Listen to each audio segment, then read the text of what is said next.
nin Maraykan cabo Mike Branch la yiraahdo waa nin 70yadii islaamay waa nin weyn oo xanuunsanaya state kan joogay buu ku noolaa laakiin Texas buu u guuray Indiana ayuu ahaa markuu islaamay Indiana state buu joogay sababtu uu islaamay baldhigiiso wuxuu maalin anoon islaamka waxba ka aqoon ayun baa waxaan nuun bal masaajidkan gal dabcan marka samarka xilliga kulaylka dadku socks ma xidhaan sagarmaysid marka qofka saxaabay isagoo bilaa socks markuu soo weysaysto ayaa safkii baa la tukanaya waxyaabo inaga aan inaga fikirsiin baa iyaga fikirsiya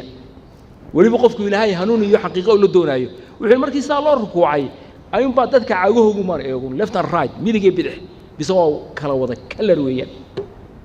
mid cagtiisu madowdahay mid cagtiisu cadday mid cagtiisu brown tahay mid maxay ay tahay waan yaabun ku sababtu ay ma garanaysa sababtu uu yaabay wuxuu yaabay dadkan wada kala colorka ah ee haddana the same worship place meel kaliya ku wada cibaadaysanaya diinta waxa afartay waa diin saxa sababtu leeyahay baan idin sheegay hadaba waxa weyn Sunday soo maalinta Kristaanka adduunka dhan maaha waa maalinta kaniisada tagaa soo maaha waxa la yiraahdaa Maraykan maalinta ugu raysiisan badan maalinta ugu cunsuriyad badan Maraykan waa aroornimada subaxnimo sababtu ma garanaysaan